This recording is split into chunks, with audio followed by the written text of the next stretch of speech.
नमस्कार साथियों, जय हिंद, वंदे मातरम। कैसे हो सभी? बढ़िया। रेगुलरली क्लासेस चल रही है सभी, और उसी को आगे बढ़ाते हुए अपने जो सामान्य ज्ञान का आज टॉपिक है वो है किसके बारे में साथियों?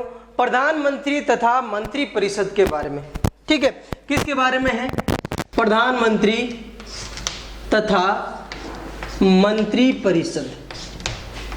देखिए क्या चीज है, कौन से संविधान में कहां लिखा हुआ है, उनके बारे में अपन देखते हैं। ठीक है, अब देखिए अनुच्छेद नंबर है 74। कौन सा? 74। इसमें स्पष्ट रूप से लिखा हुआ है कि राष्ट्रपति को सलाह देने के लिए एक मंत्री परिषद होगा। क्या होगी? एक मंत्री परिषद होगी। क्या लिखा है अनुच्छेद नंबर 74 में? अनुच्छेद नंबर 74 में लिखा है कि राष्ट्रपति को सलाह देने के लिए, किसी भी कार्य में सलाह देने के लिए एक क्या होगी? एक होगी मंत्री परिषद। क्या होगी साथियों? मंत्री परिषद। और इस मंत्री परिषद का जो मुखिया होगा, क्या होगा साथियों? इस मंत्री परिषद का मुखिया होगा, वो कौन होगा? वो होगा कौन साथियों? प्रधानमंत्री। कौन होगा? प्रधानमंत्री। ये कहां लिखा है? अनुच्छेद नंबर 74 में स्पष्ट रूप से लिखा गया है। ठीक है, आगे दूसरा अनुच्छेद देखिए साथियों, अनुच्छेद नंबर है 75। इसमें प्रधानमंत्री की तथा अन्य मंत्रियों की नियुक्ति के बारे में लिखा है। किसके बारे में? नियुक्ति के बारे में। ठीक है, और क्या लिखा है? इनके कार्यकाल के बारे में लिखा है। किसके बारे में? कार्यकाल के बारे में। और क्या लिखा हुआ है? इनके वेतन के बारे में लिखा है। किसको क्या वेतन मिलेगा उसके अनुसार। आया समझ में?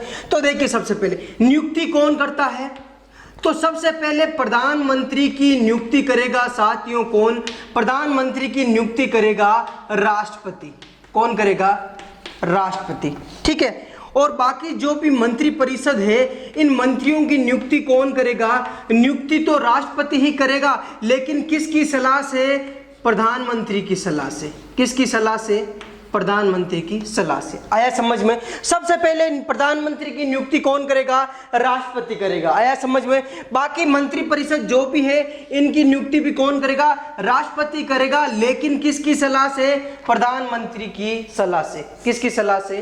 प्रधानमंत्री की सलाह से। ठीक है, अब देखिए जो भी मंत्री परिषद है, ये मंत्री परिषद लोकसभा के प्रति उत्तरदायित्व होते हैं। किस सभा के? लोकसभा के प्रति।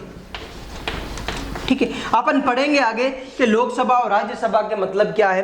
तो लोकसभा के प्रति उत्तरदायित्व कौन होंगे? मंत्री होंगे। आया समझ में? ठीक है, अब देखिए मंत्री बनने के लिए या मंत्री परिषद का सदस्य बनने के लिए क्या योग्यता चाहिए आपको? तो योग्यता एक ही है, वह किसी भी सदन का, वह किसी भी सदन का सदस्य होना चाहिए।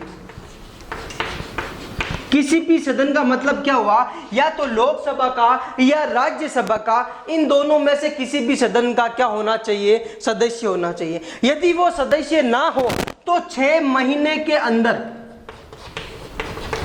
उसको सदस्य बनना पड़ेगा। यदि वो नहीं बन पाता है तो उसकी मंत्री परिषद की सदस्यता छीन ली जाएगी। आया समझ में? यहां तक सबसे पहले तो ये देखिए, समझ में आया क्या? देख लीजिए वापस। अनुच्छेद नंबर 74 में स्पष्ट क्या लिखा है कि राष्ट्रपति को सलाह देने के लिए, संपादन कार्य करने के लिए एक क्या होगी? मंत्री परिषद होगी, और उसका जो मुखिया होगा वो कौन है? प्रधानमंत्री होगा। आया समझ में? अनुच्छेद नंबर 75 में इन मंत्री परिषदों की नियुक्ति, इनके कार्यकाल तथा इनका वेतन के बारे में बताया गया है। आया समझ में? बहुत बढ़िया। ठीक है, अब देखिए नियुक्ति कौन करेगा? प्रधानमंत्री करेगा। प्रधानमंत्री की नियुक्ति कौन करेगा? राष्ट्रपति करेगा। कौन करेगा इसमें? राष्ट्रपति ही करेगा। ठीक है, बाकी मंत्री परिषद की नियुक्ति भी राष्ट्रपति करेगा, लेकिन किसकी सलाह पर? किसकी सलाह पर? प्रधानमंत्री की सलाह पर। आया समझ में? मंत्री परिषद किसके प्रति उत्तरदायित्व है? लोकसभा या राज्यसभा? तो अब आपको बताना है लोकसभा के प्रति, क्योंकि मंत्री परिषद लोगों के द्वारा चुनने के बाद में क्या लोकसभा के सदस्य के रूप में ग्रहण करते हैं। ठीक है, सदस्य की योग्यता क्या होगी? योग्यता होगी क्या साथियों, किसी भी सदन का सदस्य होना चाहिए या फिर नहीं है तो 6 महीने के अंदर उसको बनना चाहिए। आया समझ में? आगे देखिए, कार्यकाल सबको पता है कितने साल का है, 5 साल का। क्या 5 साल का कार्यकाल होगा। क्या इसको पहले भंग कर सकते हैं? हाँ, भंग किया जा सकता है। क्या 5 साल को भंग किया जा सकता है? यदि प्रधानमंत्री राष्ट्रपति को सलाह देकर मंत्रिपरिषद को भंग करना चाहता है तो वो भंग कर सकता है, या राष्ट्रपति आपातकालीन की स्थिति में इसका कार्यकाल बढ़ा भी सकता है। क्या कर सकता है? बढ़ा भी सकता है। आगे लोकसभा आएगा तब पढ़ेंगे अपन, ठीक है। ये हो गया कार्यकाल के बारे में। आगे देखिए, शपथ कौन दिलाएगा? नियुक्ति तो राष्ट्रपति करेगा, शपथ भी कौन दिलाएगा? शपथ भी राष्ट्रपति ही दिलाएगा सबको। कौन दिलाएगा? तो कौन दिलाएगा साथियों? तो वो दिलाएगा कौन? राष्ट्रपति ही दिलाएगा। आएगा समझ में यहां तक? देखिए आगे। अब देखिए आगे, मंत्रिपरिषद किसके प्रति उत्तरदायित्व है? लोकसभा के प्रति उत्तरदायित्व होते हैं। अब देखिए मंत्री के बारे में, कौन कौन से मंत्री होते हैं, ठीक है। मंत्रिपरिषद में देखो मंत्री होते हैं, एक तो होगा साथियों कैबिनेट मंत्री। कौन सा होगा? कैबिनेट मंत्री होगा। आया समझ में? एक होगा राज्य मंत्री, स्वतंत्र प्रभार और नॉर्मल राज्य मंत्री, ठीक है। और दूसरा होगा साथियों उप मंत्री। कौन सा होगा? उप मंत्री। ये 3 प्रकार के मंत्री होते हैं, कैबिनेट मंत्री, राज्य मंत्री तथा उप मंत्री। अब देखिए, प्रधानमंत्री तथा कैबिनेट मंत्री ये मिलकर मंत्रिमंडल का निर्माण करते हैं। किसका? मंत्रिमंडल का निर्माण करते हैं, ठीक है। ये हो गया किसके बारे में साथियों? प्रधानमंत्री या मंत्रिपरिषद के बारे में। अब अपन आगे देखेंगे साथियों कि इसके अंदर और क्या है। तो इसकी योग्यता देखें यदि अपन, तो सबसे पहले क्या है? योजना आयोग का अध्यक्ष कौन होगा? तो योजना आयोग का अध्यक्ष हमेशा होगा कौन? प्रधानमंत्री। कौन होगा? प्रधानमंत्री होगा। आया समझ में? योजना आयोग का अध्यक्ष कौन होगा? हमेशा प्रधानमंत्री योजना आयोग का क्या कहलाएगा? अध्यक्ष कहलाता है। आया समझ में? आज तक बहुत बढ़िया। अब अपन पढ़ेंगे आगे कि आज तक वर्तमान तक कौन कौन से प्रधानमंत्री हुए हैं और उनकी कुछ स्पेशली क्या विशेषता है, तो उनके बारे में अपन क्या करेंगे? डिस्कस करेंगे। आया समझ में? देखिए कौन कौन से प्रधानमंत्री हुए हैं उनके बारे में 1 बाय 1 करके देखिए साथियों। प्रधानमंत्री की लिस्ट, ठीक है। अभी तक वर्तमान तक नरेंद्र मोदी से पहले कौन कौन से प्रधानमंत्री हुए और उनकी स्पेशली क्या विशेषता थी उनके बारे में अपन पढ़ते हैं। देखिए सबसे पहले भारत का प्रधानमंत्री कौन? प्रथम प्रधानमंत्री कौन? पंडित जवाहरलाल नेहरू। क्या नाम था साथियों? पंडित जवाहरलाल नेहरू।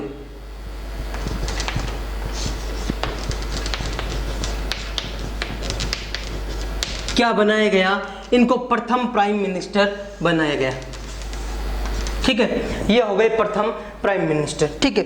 अब इनका क्या हुआ विशेषता यदि अपन देखें तो सबसे पहले विशेषता है इनकी कार्यकाल के दौरान तो हो गई मृत्यु। कार्यकाल के दौरान क्या हुई? दौरान मृत्यु हो गई, ठीक है, ठीक है। सबसे लंबा कार्यकाल इन्हीं का, लगभग 17 वर्ष तक इन्होंने क्या किया? पीएम की कुर्सी पर बैठे रहे, लगभग 17 वर्ष। वैसे 16 वर्ष और कुछ महीने, लगभग 17 वर्ष तक एग्रीगेट, ठीक है। 3 बार शपथ ली थी इन्होंने। और इसी उन्हीं के टाइम में 1961 में भारत चीन का युद्ध भी हुआ था। क्या हुआ? भारत चीन का युद्ध। आया समझ में? किन के टाइम? पंडित जवाहरलाल नेहरू के टाइम। आया समझ में? और इनका आपको मैंने पहले भी पढ़ाया था समाधि स्थल। कौन सा है इनका समाधि स्थल? बता सकता है क्या? समाधि स्थल का क्या नाम है? शांतिवन। क्या नाम है साथियों? शांतिवन। आया समझ में? पहला। अब इनकी कार्यकाल के दौरान मृत्यु होने के बाद में गुलजारी लाल नंदा को कार्यवाहक प्रधानमंत्री बनाया गया। किसको? गुलजारी लाल नंदा को क्या बनाया गया? प्रथम कार्यवाहक पीएम बनाया गया। कब बनाया गया? जब पंडित जवाहरलाल नेहरू की मृत्यु हो गई तो गुलजारी लाल नंदा को क्या बनाया गया? प्रथम कार्यवाहक पीएम बनाया गया, ठीक है। रेगुलरली दूसरे रूप में कौन बने साथियों? तो रेगुलरली दूसरे रूप में बने लाल बहादुर शास्त्री जी। लाल बहादुर शास्त्री। ठीक है, क्या विशेषता लाल बहादुर शास्त्री जी की देख लीजिए। लाल बहादुर शास्त्री ऐसे प्रधानमंत्री थे जिनकी विदेशी दौरे के दौरान मृत्यु हो गई।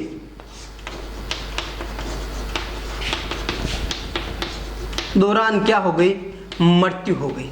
ठीक है, विदेशी दौरे के दौरान मृत्यु हो गई। और इन्हीं लाल बहादुर शास्त्री जी ने किसका नारा दिया साथियों? जय जवान जय किसान का नारा दिया। दिया या नहीं दिया? लिखाया था मैंने पहले भी, जय जवान जय किसान का नारा किसने दिया? लाल बहादुर शास्त्री जी ने। और इनका जो समाधि स्थल है वो क्या नाम है साथियों? वो है उभय घाट। क्या नाम है? उभय घाट। आया साथियों, यदि इनकी विदेशी दौरे के दौरान मृत्यु हो गई तो वापस कार्यवाहक राष्ट्रपति प्रधानमंत्री के रूप में गुलजारी लाल नंदा को बनाया गया।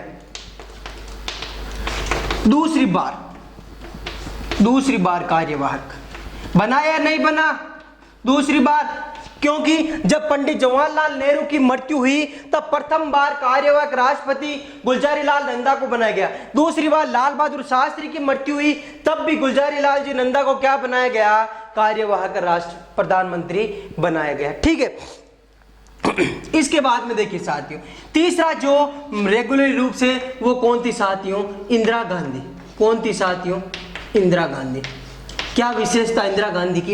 इंदिरा गांधी की विशेषता यह थी, प्रथम विशेषता तो आपको पता चल रहा है कि प्रथम महिला पीएम प्रधानमंत्री, प्रथम महिला प्रधानमंत्री। दूसरी विशेषता थी ये राज्यसभा की सदस्य जो प्रथम बार पीएम बनी। प्रथम बार पीएम राज्यसभा के सदस्य बनने वाली कौन थी? तो कौन थी साथियों? इंदिरा गांधी थी। और इन्हीं इंदिरा गांधी के टाइम 42वां संविधान संशोधन हुआ। कौन सा? 42वां संविधान संशोधन कब हुआ? 1976 में, जिसे मिनी संविधान भी कहा जाता है।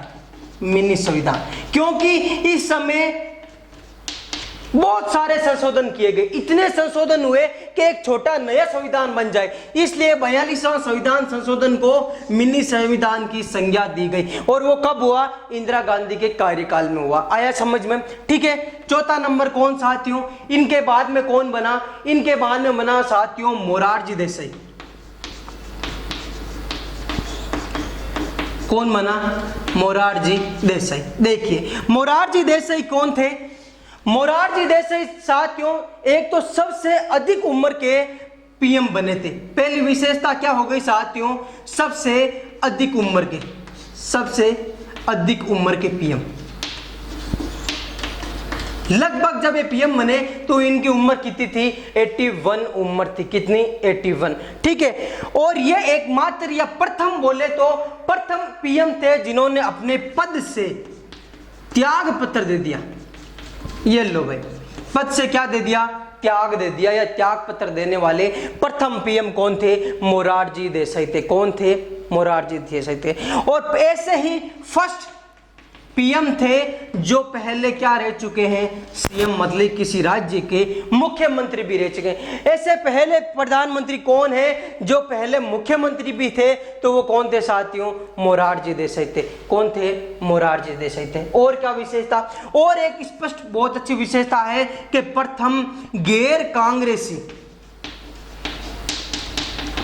पीएम थे। ये कांग्रेस के नहीं थे, बाकी जो भी हुए साथियों सभी कांग्रेस के थे। प्रथम गैर कांग्रेसी यदि पीएम पूछा जाए तो कौन थे? मोरारजी देसाई थे। कौन थे साथियों? मोरारजी देसाई थे। आया क्या समझ में? यहां तक आया समझ में? बहुत बढ़िया। अगला देखो पीएम, अगला पीएम बनाया गया साथियों किनको? चौधरी चरण सिंह जी को। इनकी भी बहुत अच्छी ख्याति है चौधरी चरण सिंह जी की। चौधरी चरण सिंह जी क्या, इनकी विशेषता क्या? तो संसद में कभी भी नहीं गए, संसद में एक बार भी नहीं गए, गए ही नहीं संसद में कभी। ठीक है, अपने कार्यकाल में। ठीक है, और इन्हीं चौधरी चरण सिंह जी को किसानों का मसीहा भी कहा जाता है। क्या कहा जाता है साथियों? किसानों का मसीहा कहा जाता है। और इनका जो समाधि स्थल है, इनका क्या नाम? किसान घाट। समाधि स्थल का क्या नाम साथियों? समाधि स्थल का नाम है किसान घाट। क्या है? किसानदार। ये हो गई कौन? चौधरी चरण सिंह जी के बारे में। ठीक है, चौधरी चरण सिंह जी के बाद में वापस दूसरी बार कौन बनी? इंदिरा गांधी सरकार आ गई वापस। किसकी सरकार आ गई साथियों? इंदिरा गांधी जी की सरकार आई। किसकी सरकार आई? इंदिरा गांधी जी की सरकार आई। और ये प्रथम पीएम बन गई, क्या? फर्स्ट पीएम जिनकी हत्या हुई। देखो, कार्यकाल के दौरान मृत्यु तो हुई थी, लेकिन इनकी कार्यकाल के दौरान हत्या हुई थी। क्या हुई थी साथियों? हत्या हुई थी। और इन्हीं हत्या के कारण इसका जो समाधि स्थल बनाया गया वो क्या नाम रख दिया गया? शक्ति स्थल। क्या नाम? शक्ति स्थल। सब लिखाए हुए हैं मेरे, आपको याद हो तो। ठीक है, इनकी हत्या होने के बाद में जो नए प्रधानमंत्री बने वो कौन थे साथियों? राजीव गांधी। कौन थे? राजीव गांधी। क्या विशेषता? राजीव गांधी की विशेषता प्रथम यह है कि सबसे कम उम्र के, आज तक सबसे कम उम्र के पीएम थे। जब ये बने तब लगभग इनकी उम्र कितनी थी? 40 के बराबर थी। कितनी थी? 40 के बराबर थी। ठीक है, और राजीव गांधी का जो कार्यकाल है वो कंप्यूटर तथा अंतरिक्ष की क्रांति के जनक का कार्यकाल है। क्या है साथियों? इनको क्या कहा जाता है? एक तो कंप्यूटर वे अंतरिक्ष। क्या साथियों? कंप्यूटर वे अंतरिक्ष क्रांति के जनक कहा जाता है। किसको? राजीव गांधी जी को। ठीक है, एक और काम हुआ इन्हीं के कार्यकाल में, उम्र, मतदान करने की उम्र है जो 21 वर्ष से 18 वर्ष कर दी गई। कौन सा संविधान संशोधन हुआ यदि पूछा जाए तो 61वां संविधान संशोधन हुआ। कौन सा? 61वां संविधान संशोधन। देख लीजिए एक बार वापस। अपन ने सबसे पहले प्रथम पीएम कौन? प्रथम जवाहरलाल नेहरू, दूसरा लाल बहादुर शास्त्री, तीसरा इंदिरा गांधी, चौथा मोरारजी देसाई, पांचवा चौधरी चरण सिंह, छठा इंदिरा गांधी, राजीव गांधी। ठीक है, आए समझ में? ये हो गए अपने क्या? प्रमुख पीएम के बारे में। अब अपन आगे देखते हैं और कौन कौन से पीएम बने उनके बारे में। देखिए, आगे देखिए साथियों, आगे देखिए। अगला जो पीएम बना वो कौन था साथियों?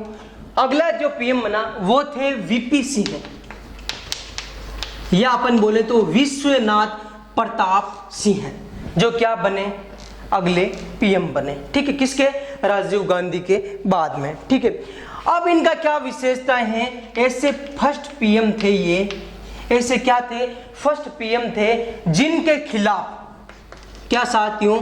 जिनके खिलाफ अविश्वास प्रस्ताव लाया गया।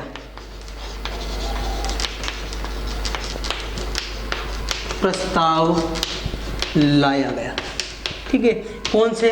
वो कौन से थे? वीपी सिंह है या विश्वनाथ प्रताप सिंह। इसके बाद में अगले मुख्यमंत्री बने साथियों कौन? चंद्रशेखर सिंह। क्या साथियों? चंद्रशेखर सिंह। ठीक है, ज्यादा कोई उनकी विशेषता नहीं थी। इसके बाद में जो अगले बने वो कौन थे साथियों? वो थे पीवी नरसिम्हा राव। कौन थे साथियों? पीवी नरसिम्हा राव। क्या थे? दक्षिण भारत से आने वाले या दक्षिण भारत से चुने जाने वाले फर्स्ट पीएम। कौन? पीवी नरसिम्हा राव। क्या है साथियों? दक्षिण भारत से आने वाले या चुने जाने वाले फर्स्ट पीएम कौन थे? वो थे पीवी नरसिम्हा राव। ठीक है, इन्हीं के टाइम साथियों प्रसिद्ध बाबरी कांड हुआ था, बाबरी मस्जिद कांड, जो अभी वर्तमान में क्या है? लेटेस्ट इसका क्या चल रहा है? विवादों में चल रहा, बाबरी मस्जिद कांड हुआ था।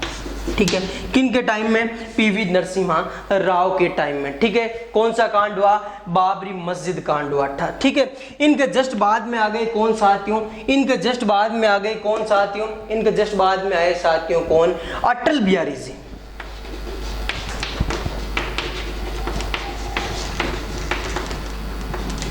अटल बिहारी जी की इस टाइम सरकार 13 दिन तक चली। कितने दिन तक? 13 दिन तक। और सबसे कम कार्यकाल वाले पीएम कितने दिन तक चली? 13 दिन तक चली। ठीक है, वापस बने थे एक बार अटल बिहारी जी, लेकिन इस टाइम अटल बिहारी जी का कार्यकाल 13 दिन था और अटल बिहारी जी को क्या हटना पड़ा और दूसरे प्रधानमंत्री चुने गए, जो कौन थे? एच.डी. देवगौड़ा। कौन थे साथियों? एच.डी. देवगौड़ा। इनको क्या बनाया गया? प्रधानमंत्री बनाया गया। क्या बनाया गया? प्रधानमंत्री बनाया गया। ठीक है, ये भी राज्यसभा के क्या सदस्य तथा एक किसी राज्य के मुख्यमंत्री भी रह चुके हैं। कौन? एच.डी. देवगौड़ा। देखिए, एच.डी. देवगौड़ा के बाद में वापस प्रधानमंत्री बने कौन साथियों? इंद्र कुमार गुजराल। कौन बने? इंद्र कुमार गुजराल। इंद्र कुमार गुजराल। और इन्हीं इंद्र कुमार गुजराल के बाद में वापस नंबर आया किसका? अटल बिहारी जी का। किन का नंबर आया? अटल बिहारी जी वाजपेयी। ठीक है, अटल बिहारी जी वाजपेयी का नंबर आया। और इन्हीं के बाद में अटल बिहारी जी वाजपेयी का 5 साल का कार्यकाल होने के बाद में वापस अटल बिहारी जी एक बार और जीते और इस टाइम 2001 में महासभा में इन्होंने हिंदी में भाषण दिया। हिंदी में भाषण दिया। महासभा में हिंदी में भाषण देने वाले प्रथम पीएम कौन है? तो साथियों कौन है? अटल बिहारी जी है। कौन है? अटल बिहारी जी। आया समझ में? ठीक है, इनके बाद में कौन आया साथियों? अटल बिहारी वाजपेयी के बाद में आया कौन साथियों? मनमोहन सिंह है। कौन आया? मनमोहन सिंह। कांग्रेस के लीडर मनमोहन सिंह, और ये क्या थे?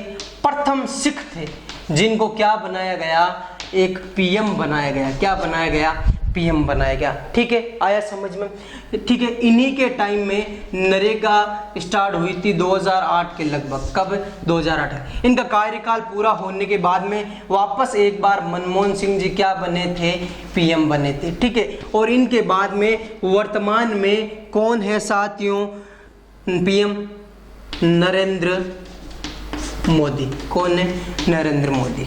ठीक है, यही है क्या वर्तमान के पीएम? कौन? 2014 से वर्तमान तक पीएम कौन है? पीएम नरेंद्र मोदी है। ठीक है, क्या क्या कार्य है यदि आपको पता होगा, वैसे भी सबको, लेकिन तो भी देखो 2016 में हुआ एक कार्य, 2017 में भी हुआ, 2016 में हुई साथियों क्या?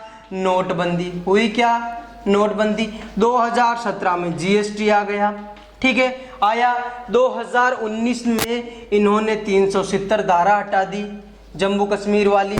2020 में अयोध्या जो क्या है मामला था उसका भी क्या हुआ? सॉल्यूशन हुआ। होया क्या समझ में? ये है अपने कौन आज तक के जो भी प्रधानमंत्री रहे हैं उनका क्या क्या क्या स्पेशली है उनके बारे में अपन ने पढ़ा। आया समझ में? बहुत बढ़िया। ये हो गए प्रधानमंत्री के बारे में। इसके बाद साथियों पढ़ेंगे अपन महान्यायवादी तथा नियंत्रण एवं महालेखा प्रशिक्षण के बारे में या प्रशिक्षक के बारे में। आया समझ में? पीएम का सबको समझ में आ गया? कुछ नहीं है, 74 और 75 दो अनुच्छेद याद रखना है। 74 में लिखा हुआ है राष्ट्रपति की सलाह के लिए या फिर अपन बोले तो कार्य को संपादन करने के लिए एक कौन होगा? मंत्रिपरिषद होगी और जिनका मुखिया क्या कहलाएगा? प्रधानमंत्री कहलाएगा। आया समझ में? नियुक्ति राष्ट्रपति देता है। 75 में वेतन, नियुक्ति तथा कार्यकाल के बारे में लिखा गया। शपथ कौन? तो राष्ट्रपति। कितने तरह के मंत्री होते हैं? 3 कैबिनेट, राज्य तथा उप मंत्री। आया समझ में? यहां तक किसके प्रति उत्तरदायित्व है? तो लोकसभा के प्रति उत्तरदायित्व। आज तक कौन कौन से रहे हैं तो मैंने बता दिया। आज तक कौन कौन से प्रधानमंत्री रहे हैं उनके बारे में 1 बाय 1 करके अपन ने डिस्कस कर लिया। वह कार्यवाहक राष्ट्र प्रधानमंत्री कौन रहे हैं? तो कार्यवाहक राष्ट्र प्रधानमंत्री रहे हैं साथियों गुलजारी लाल नंदा। आए क्या समझ में सबके? बहुत बढ़िया। आगे देखिए साथियों, भारत का महान्यायवादी, इसके बारे में पढ़ेंगे। कौन होता है भारत का महान्यायवादी? देखिए साथियों, जो न्यायवादी है महान्यायवादी, ये भारत सरकार का विधि अधिकारी होता है। कौन सा अधिकारी? विधि अधिकारी। ठीक है, कानूनन सलाह देने वाला कौन होता है? भारत का महान्यायवादी। ठीक है, और इसी को ही साथियों भारत के महान्यायवादी को देश का प्रथम विधि अधिकारी भी बोला जाता है। ठीक है, कौन से अनुच्छेद में लिखा है संविधान में? तो साथियों संविधान का अनुच्छेद नंबर 76 में स्पष्ट रूप से लिखा हुआ है कि भारत का क्या होगा? एक महान्यायवादी होगा। ठीक है, और इसकी नियुक्ति कौन करता है साथियों? नियुक्ति करता है कौन साथियों? राष्ट्रपति। कब तक करता है इसका संविधान में कोई विवरण नहीं है। ये राष्ट्रपति के प्रसाद पर्यंत तक रहता है, मतलब जब राष्ट्रपति चाहता है तब इसे हटा सकता है। आया समझ में सबको? बहुत बढ़िया। कार्य क्या है इसके कार्य ये है साथियों कि ये किसी भी सरकार को, जो भारत सरकार है, उसको कानूनन सलाह देता है। क्या देखता है साथियों? पहले तो भारत सरकार को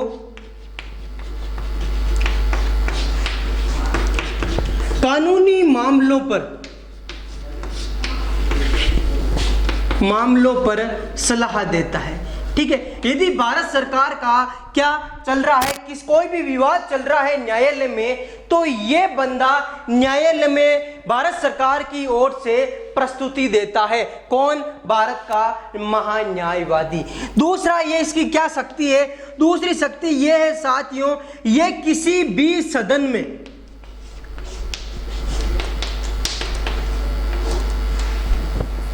किसी भी सदन के भाग में, मतलब चाहे लोकसभा हो चाहे राज्यसभा हो, दोनों में क्या कर सकता है? इसको बोलने का अधिकार है।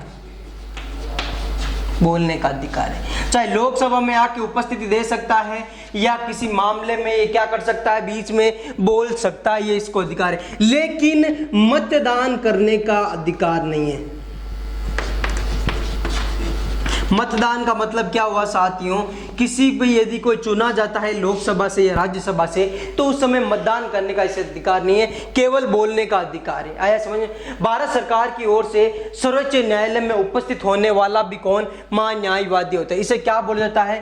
प्रथम विधि अधिकारी बोला जाता है। भारत सरकार का विधि अधिकारी भी कौन? महान्यायवादी। अनुच्छेद नंबर 76 में किसके बारे में लिखा है? महान्यायवादी के बारे में। नियुक्ति कौन करता है? राष्ट्रपति करता है। योग्यता क्या है साथियों? तो योग्यता वही है, यदि ऐसा व्यक्ति होना चाहिए जो सर्वोच्च न्यायालय का न्यायाधीश बन सके, न्यायाधीश बन सके, ऐसी इसकी क्या होना चाहिए? योग्यता होनी चाहिए। आया समझ में? तो देखिए साथियों, फर्स्ट किसे बनाया गया महान्यायवादी? भारत का प्रथम महान्यायवादी कौन था? तो साथियों कौन था? MC सीतारमण। कहाँ था? MC सीतलवाड़। क्या नाम था? MC सीतलवाड़। ये कौन था? प्रथम महान्यायवादी था। ये इसी प्रकार यदि आपको पूछ ले वर्तमान बताइए, वर्तमान कौन है महान्यायवादी? तो कौन है साथियों? के वेणुगोपाल। कौन है? के वेणुगोपाल है। कौन है? के वेणुगोपाल। आया क्या समझ में सबके? छोटा सा टॉपिक है महान्यायवादी का, हो गया क्लियर। अगला देखो, एक और पोस्ट होती है साथियों, किसके बारे में होती है? भारत का नियंत्रक। क्या साथियों? भारत का नियंत्रक व महालेखा परीक्षक। क्या कार्य करता है ये? देखिए, भारत का नियंत्रक व महालेखा परीक्षक कौन से अनुच्छेद में लिखा है साथियों? अनुच्छेद नंबर 148 में किसके बारे में लिखा है? नियंत्रक व महालेखा परीक्षक के बारे में। ठीक है, 148 से लेकर 151 तक किसके बारे में ही है? इसी के बारे में, इसकी योग्यता, इसका वेतन, इसके बारे में लिखा गया है। ठीक है, नियुक्ति कौन करता है साथियों? तो याद रखना, नियुक्ति करेगा कौन? राष्ट्रपति। कौन करेगा? राष्ट्रपति करेगा। ठीक है, इसका कार्यकाल कितना होता है? नियंत्रण एवं महालेखा, इसका कोई कार्यकाल नहीं होता है, ये राष्ट्रपति के प्रसाद पर्यंत तक रहता है। ठीक है, 5 साल भी रख सकते हैं, 2 साल बाद में भी इसको हटा सकते हैं। ठीक है, इसका कार्यकाल होता है 5 साल, या फिर यदि 65 वर्ष की पहले उम्र हो चुकी हो तो उन दोनों में से एक गिना जाएगा। जैसे आज 62 साल का है, उसको क्या बनाया गया? भारत का नियंत्रण एवं महालेखा परीक्षक। तो इसका कार्यकाल 5 साल नहीं होगा। यदि वो 65 वर्ष का पहले हो गया तो 65 वर्ष के बाद में क्या हो जाएगा? सॉरी साथियों, इसका कार्यकाल कितना है? 6 साल। कितना है 6 साल तथा 65 वर्ष, 5 साल नहीं 6 साल तथा 65 वर्ष का होता है। ठीक है, होता कौन है ये साथियों? सार्वजनिक धन का संरक्षण होता है, संरक्षक, सार्वजनिक जो धन है उनका संरक्षक होता है कौन? महान्यायवादी। और क्या करता है साथियों? भारत सरकार या किसी राज्य सरकार या किसी यूनाइटेड स्टेट, मतलब केंद्र जो क्या है अपने केंद्र शासित प्रदेश से, उनके संचित व्यय का ब्यौरा रखता है कि कौन सा व्यय कहां कहां पर कितना कितना लगाया है, उसका ब्यौरा कौन रखेगा? नियंत्रण एवं महालेखा परीक्षक। भारत सरकार की रिपोर्ट ये देता है किसको? राष्ट्रपति को, और राज्य सरकार की रिपोर्ट देता है किसको? तो राज्यपाल को। किसको? राज्यपाल को। आया क्या समझ में? यहाँ तक सबके आया समझ में? बहुत बढ़िया। ठीक है, अब देखिए प्रथम कौन था उसके बारे में और वर्तमान में कौन है उसके बारे में देखते हैं। देखो फर्स्ट किसे बनाया गया? फर्स्ट जो था कौन? भारत का नियंत्रण एवं महालेखा परीक्षक, जिसका नाम था क्या? नरहरि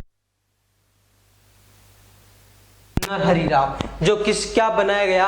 प्रथम नियंत्रण एवं महालेखा परीक्षक बनाया गया। यदि वर्तमान में पूछा जाए कि बताइए साथियों वर्तमान में कौन है, तो वर्तमान में कौन है सबको पता होगा। कौन है वर्तमान में? गिरीश चंद्र मुर्मू। क्या नाम है? गिरीश चंद्र मुर्मू। क्या नाम है? गिरीश चंद्र मुर्मू। ये कौन है? नियंत्रण एवं महालेखा। ये होता है विधि अधिकारी और ये होता है धन का संरक्षण करने वाला। कौन सा? भारत सरकार, राज्य सरकार का व्यय का धन का ब्यौरा रखने वाला। कौन सा व्यय किस समय और किसके लिए व्यय हुआ है, इसकी रिपोर्ट राष्ट्रपति तथा राज्यपाल को ये देता है। आया समझ में यहाँ तक? बहुत बढ़िया। अनुच्छेद नंबर 76 में किसके बारे में? महान्यायवादी के बारे में। अनुच्छेद नंबर 148 किसके बारे में? नियंत्रण एवं महालेखा परीक्षक के बारे में। आया समझ में? प्रधानमंत्री हो गया साथियों, मंत्रिपरिषद के बारे में अपन ने पढ़ लिया।